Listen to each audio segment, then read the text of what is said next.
Have you heard about neuro-linguistic programming? Of course you know, but we have the honor to be sharing all this knowledge and experience with the founder of this program, NLP. It's been spread around the world.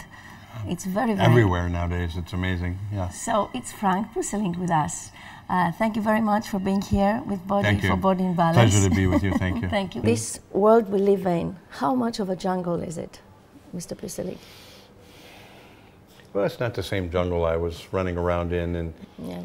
But to me, it's a jungle in the sense that there's a whole lot of people in this world who do not know how to think skillfully, who make incredibly difficult and bad decisions, and are in the process of damaging the world in very specific ways. And for me, that's very sad. The human race has done a lot of work to try and be skillful, effective, and how skillfully and how effectively people think is the key to the future of the human race, in my opinion. And I spend my time, now for 50 years, going around the world and attempting to teach people to think more skillfully, to think as members of the human community, to think as people involved on this spaceship Earth, which requires us to understand what our actions do and how our actions affect the world, because every action we take affects everybody else on the planet, whether we know it or not. Not a lot of people understand that, and a lot of people think they are individuals and that they can do whatever they want as long as it benefits them as an individual.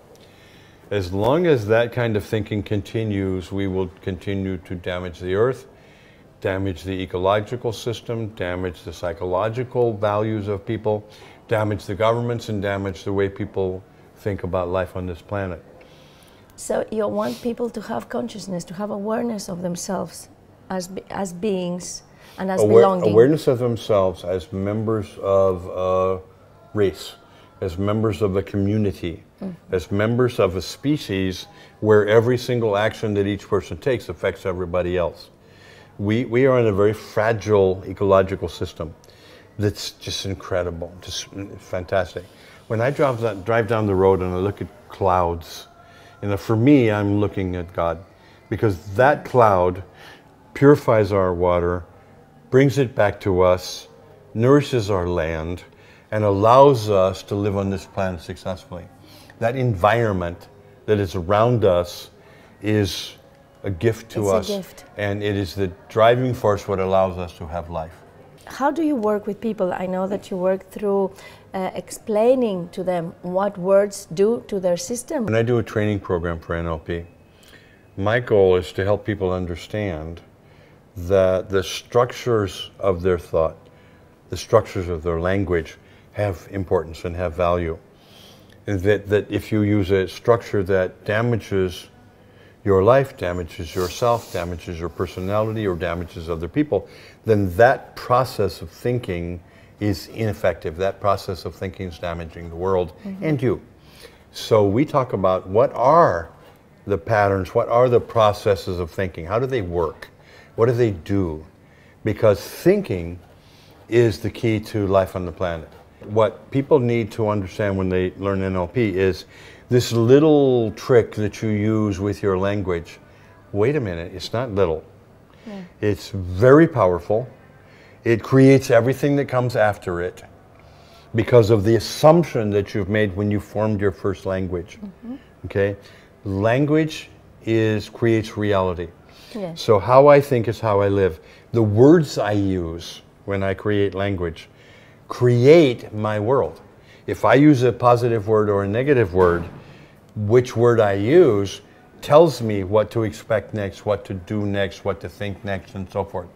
So if I have a habit, accidental habit, that I learned as a child to think in negative terms and negative words, then I'm going to accidentally create a negative life. Definitely, yes. Okay?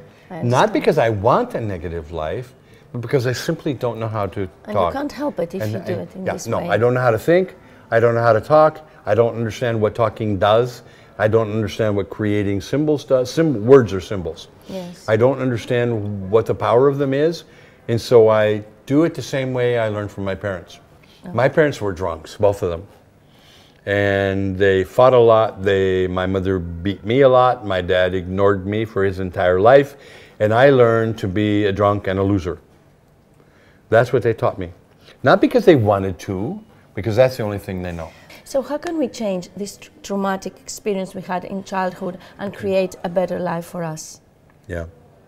It's a difficult subject. Two or three things happened for me in a very lucky way. First, I went to the war to die. I was drafted, and I figured I'm the guy who dies in the war. Because I'm a loser, I'm drunk, and I'm raised by drunks, and I have a self-image below the bottom of your tennis shoes, and I have no expectations whatsoever that I'm going to survive. The war destroyed me, but I was very lucky, because the war destroyed not only who I am, but it destroyed who I was as a kid. Okay, I understand. So all of the garbage and all of the crap. It killed this person. It killed not you. The kid. Yeah. And me. So here I am, I'm nothing. I'm an animal. I'm dangerous. I don't like the people around me, and I'm trying to figure out, okay, what am I going to do? Okay? So for 10, 15 years, there was no help for me in America, none. And so I'm bouncing around, but I got very lucky because I met a crazy character called Richard Bandler, and then we ended up in a relationship with a crazy guy called John Grinder, and we started developing a system of, not psychotherapy, but a system of understanding how people that are really good at things do things. And we called it the study of excellence. Okay, including therapists, including mathematicians, including stage hypnotists, including whatever. Guys who drive tractors, what do they know? What are they doing? Because we understood at that point that how a person thinks is how a person lives. Perfect. You know, and so we go, okay, we want to develop some tools, some measurements that we can use to find out how people think. If that's the magic that creates life, if that's the secret, because there's a lot of people with a lot of information, a lot of intelligence, but that not all of them are great, only a few. Yes. What's the difference between the few that are incredible and everybody else? Yeah, it's how they think. And what we became aware of very quickly is that the people who were magic, they didn't know why they were magic. So if you ask them why they're magic, they make up ideas to tell you why they're magic, but those ideas aren't real. Those ideas are their ideas about magic. Why? Because they don't know what they actually do. They've learned it by trial and error, accidentally, over the period of 30, 40 years. Yes. They have no idea. If you drive a car, and you're driving a car and you're talking to somebody, and every time you move the wheel, you just save your life. Yes, you're right. Well, how the hell do you do that? Explain that to somebody. Subconscious. Huh? Packaged behavioral stimulus response patterns.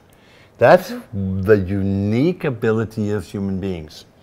I learn a skill. When I first learn it, it's difficult. And oh my God, I don't know how to do this. But I do this for 6, 8 months, a year. And what happens is I build into myself at the unconscious, or you can call it subconscious if you want. We call it unconscious, it doesn't matter.